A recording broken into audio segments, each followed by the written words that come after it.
Bienvenue dans les veillées de l'ombre. À la lueur d'une flamme vacillante, nous ouvrons le grand livre des légendes oubliées. Ici se murmurent les histoires sombres du folklore français. Récits mystérieux, contes inquiétants et silhouettes qui rôdent dans la nuit. Préparez-vous, car certaines de ces histoires pourraient bien ne pas être que des légendes.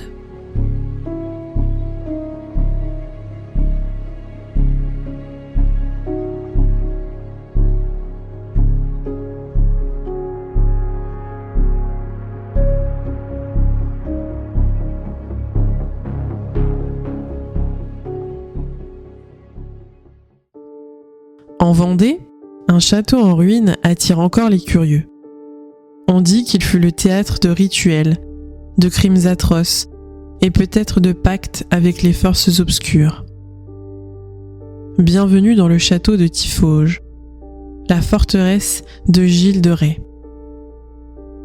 Gilles de Rais naquit à la fin du XIVe siècle dans une puissante famille bretonne. Courageux capitaine, il combattit aux côtés de Jeanne d'Arc et fut fait maréchal de France, un héros couvert d'honneur et de richesse. Mais après la mort de Jeanne, son destin bascula.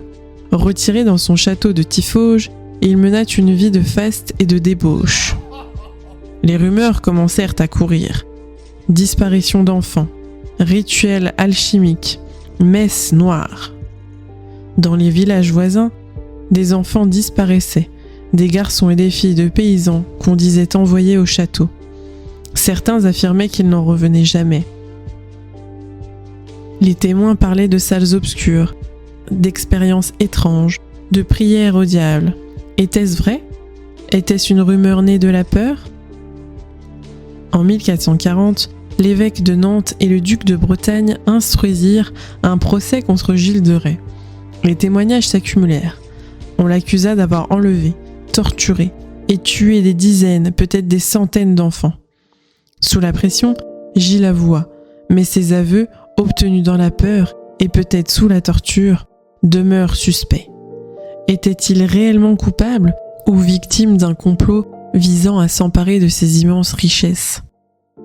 Avec le temps, la légende s'assombrit encore. On dit que Gilles pratiquait l'alchimie pour tenter de transformer le plomb en or, qu'il invoquait des démons, espérant retrouver la gloire et les richesses perdues. Certains vont plus loin, affirmant qu'il aurait conclu un pacte avec le diable, et que les ruines de Tiffauges portent encore la marque de ces rituels interdits. Imaginez, vous marchez dans les ruines du château, la nuit est tombée, le vent s'engouffre dans les tours effondrées. Vous croyez entendre un cri d'enfant, puis un rire grave résonner entre les murs. Était-ce le vent ou autre chose ? Aujourd'hui, le château de Tiffauges est ouvert au public. On peut y découvrir des spectacles, des reconstitutions. Mais les visiteurs parfois disent ressentir une étrange oppression. Comme si l'ombre de Gilles de Rais n'avait jamais quitté ces lieux.